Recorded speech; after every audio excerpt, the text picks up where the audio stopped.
যে বৈঠক হলো, সেই বৈঠকে ঠিক কি কি নির্দেশ বা সেই বৈঠকের নির্দেশ ঠিক কি এলো?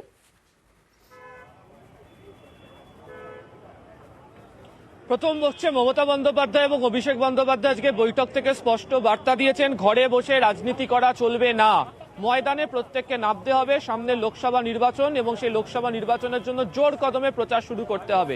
লোকসভা নির্বাচনে কোন কোন ইস্যু নিয়ে তৃণমূল কংগ্রেস মানুষের কাছে যাবে তা শীঘ্রই বই আকারে প্রকাশ করা হবে। অভিষেক বন্দ্যোপাধ্যায়কে মমতা বন্দ্যোপাধ্যায় সেই বই তৈরি করার নির্দেশ দিয়েছেন এবং সেই বই কয়েকদিনের মধ্যেই যারা জেলাতে যে সমস্ত কর্মীরা রয়েছেন সেই কর্মীদের কাছে পাঠিয়ে দেওয়া হবে। মমতা বন্দ্যোপাধ্যায়ের বক্তব্যের নির্যাস ভেতরে সেটা হচ্ছে, এক, যুবদেরকে প্রচারে আরো ঝাঁঝ বাড়াতে হবে। দুই হচ্ছে যে সোশ্যাল মিডিয়াতে প্রচার বাড়াতে হবে। তিন, কেন্দ্র যে টাকা দিচ্ছে না সেই বিষয় নিয়ে বেশি করে গ্রামের মানুষের কাছে গিয়ে সেই প্রচারের অঙ্ক পরিসংখ্যান সহকারে তুলে ধরতে হবে। একই সঙ্গে আমরা সকাল থেকে যেটা লাগাতার বলছিলাম যে দ্বন্দ্ব, সেই দ্বন্দ্ব মেটানোর ক্ষেত্রে এদিনকে বার্তা দেওয়া হয়েছে, যেখানে বলা হয়েছে সুজয় হাজরা জেলা সভাপতিকে মেদিনীপুরের বিধায়ক জুন মালিয়ার সঙ্গে তার যে দ্বন্দ্ব বা বিবাদ রয়েছে সেটা যেন দ্রুত মিটিয়ে ফেলা হয়। অভিষেক বন্দ্যোপাধ্যায় দিনকে বক্তব্য রেখেছেন, সূত্রের খবর তিনি যেটা বলেছেন সেটা হচ্ছে যে পঞ্চায়েতের আগে যেভাবে আন্দোলনে ঝাঁঝ বাড়ানো হয়েছিল সেটা কম মনে হচ্ছে, সেই ঝাঁঝকে বাড়াতে হবে।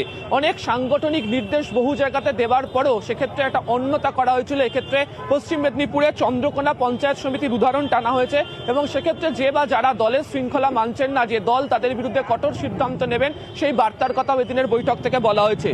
তিন, কেশিয়ারি ব্লকের ব্লক সভাপতি শ্রীনাথ হেমব্রম তাকে সরানোর নির্দেশ দেওয়া হয়েছে। শ্রীকান্ত মাহাতো মন্ত্রী, শালবনীর বিধায়ক, তাকে ঝাড়গ্রামে বেশি করে সময় দিতে বলা হয়েছে। পূর্ব আর পশ্চিম মেদিনীপুরের মানস ভূঁইয়াকে বেশি করে সময় দিতে বলা হয়েছে। এছাড়া হচ্ছে যে বলা হয়েছে যে মেদিনীপুর পুরসভা যার দ্বন্দ্বের কথা বলা হচ্ছিল, সেই দ্বন্দ্ব মেটানোর জন্য মানস ভূঁইয়া এবং জেলা সভাপতিকে সুজয় হাজরাকে এক সপ্তাহের মধ্যে বৈঠক করে সেই বিষয় সম্পূর্ণভাবে সমাধান করতে বলা হয়েছে। এছাড়া বলা হয়েছে সংবাদ মাধ্যমে যে কেউ মুখ খুলবে না, কথা বলার জন্য দলের মুখপাত্ররা আছে, যে কেউ নিজের ইচ্ছে মতো সোশ্যাল মিডিয়াতে পোস্ট করে দেবেন সেটা করা চলবে না। একদম একদম আবির, আমি আসবো তোমার কাছে, কিন্তু তার আগে একবার শুনে নেব মানস ভূঁইয়া তিনি কি বলেছেন। প্রতিটি অঞ্চলে, প্রতিটি বুথে, প্রতিটি গ্রামে, প্রতিটি পাড়ায়, প্রতিটি শহরে, প্রতিটি গঞ্জ এলাকায় আমরা জনপ্লাবনের মতো আন্দোলন গড়ে তুলব। প্রতিটি নেতা নেত্রীকে তিনি নির্দেশ দিয়েছেন একেবারে বুথে, পাড়ায়, গ্রামে, শহরে, গঞ্জে সভা করতে হবে। ঐক্যবদ্ধভাবে সবাইকে একসঙ্গে হাতে হাত ধরে আমাদের আন্দোলনের প্রক্রিয়াকে এগিয়ে নিয়ে যেতে হবে। ব্যক্তিগত মতামত বিভিন্ন থাকতেই পারে গণতন্ত্রে, তা দলে পর্যালোচনা করতে হবে, বাইরে বলা যাবে না।